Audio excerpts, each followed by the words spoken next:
A cashless society is inconceivable to many people here. The customers want cash. They just can't imagine going to the bakery or the local market and paying with their card. Obviously, there are pros and cons. But if the customers want cash, then I'll bring it to them. Back at the bank itself in the town of Heidenheim, staff have to deal with huge amounts of coins and notes.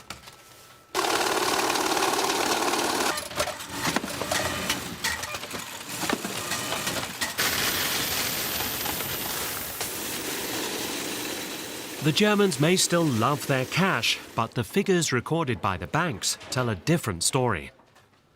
Customers are drawing out less and less money. Meanwhile, the bank says the cost of keeping all the cash on hand is huge. These guys produce quite a few tons worth each year. They put together over 120,000 rolls of coins a year using our machines. My goodness, that's a lot. And that incurs costs which the bank can't cover through the fees that the customers pay. In our basement, where we keep the money, we generally have 2 employees working full-time. So personnel costs alone are around 100,000 euros a year. Then add the cost of materials, paper, the machine, electricity, maintenance, service costs. In theory, the rent for the room as well. Money's an expensive product. Overall, the cost to banks amounts to billions of euros each year. But that's not the only issue threatening the future of cash. The European Union is also playing its part, putting limits on cash payments and threatening to do away with large euro notes. Is cash fast becoming a museum piece? Not at all, says Germany's central bank. But the man in charge of cash management at the Bundesbank freely admits things are changing. There's a clear agenda going on here, and we mustn't be fooled by that. We're talking about a lot of money. Companies earn a lot from non-cash instruments like credit cards. People don't talk about that much. But they're happy to talk up the cost of cash. What they don't reveal is that non-cash payments also cost money.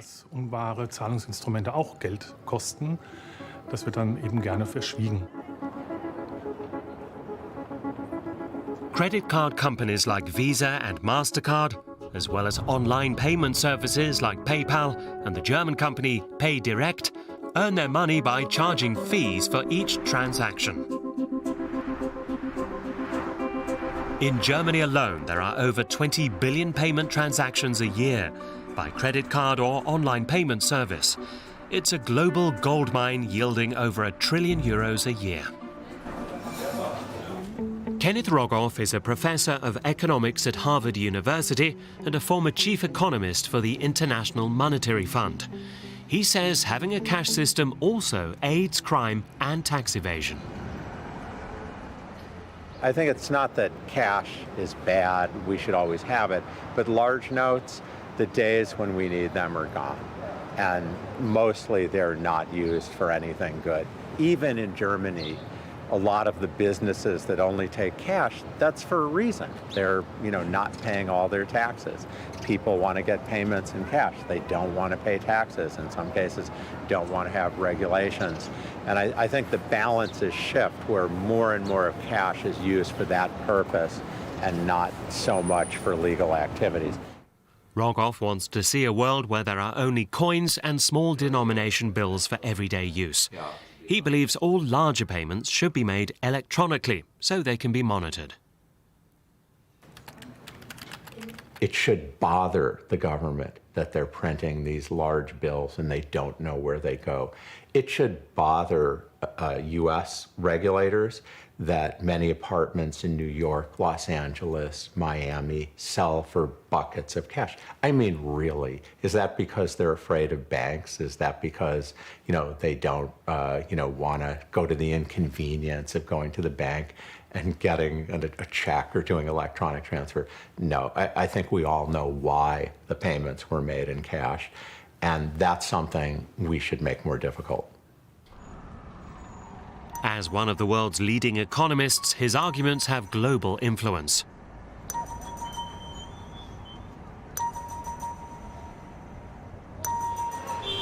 In November 2016, India made a shock announcement. Overnight, the country's largest denomination bills ceased to be legal tender.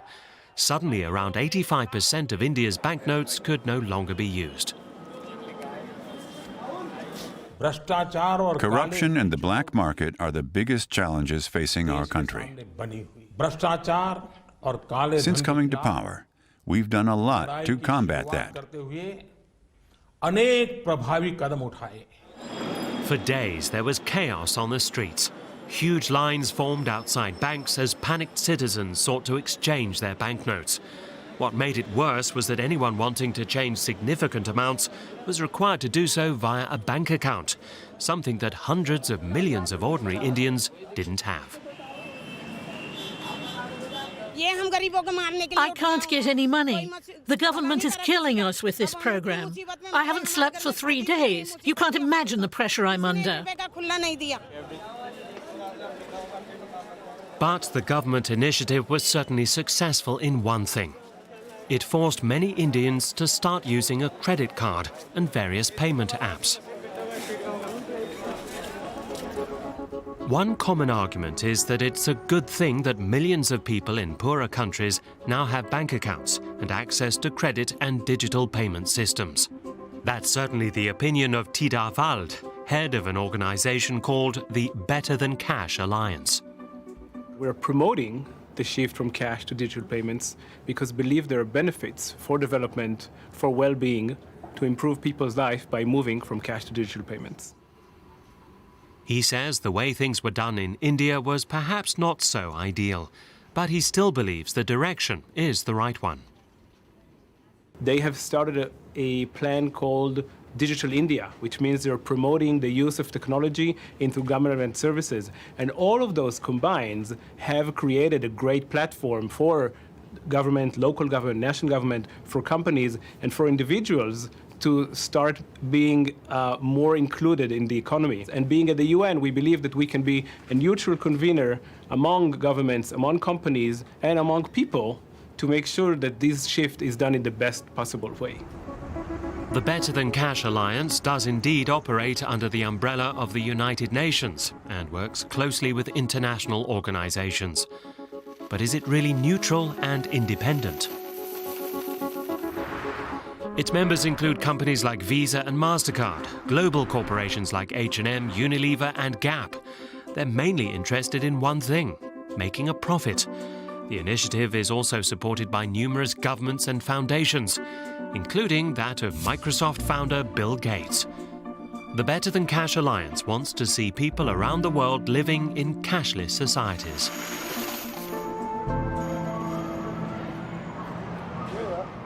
Having the option to pay by card or mobile phone is a good thing. Brett Scott believes that too. But he has a bigger problem with movements like the Better Than Cash Alliance. Of course, it's a good thing if you can have new options for payment and new ways to do things. So I have no problem with people getting digital payments methods when they've been forced to use cash before. But that's a very different thing to saying they shouldn't be allowed to use cash. All right. What I like is to have the option to use both of them. But actually, what a lot of these people like the Better Than Cash Alliance and so on, they're not arguing they're not just saying that digital payments are a good thing. They're saying we should also get rid of cash. Brett Scott says that would mean we would only have one form of money in the future. The current system, essentially, you have two forms of money. One's the state money, which is cash. The other is bank money, which is private. All right, it's essentially commercial banks that issue private monies, as it were. We call it the same thing.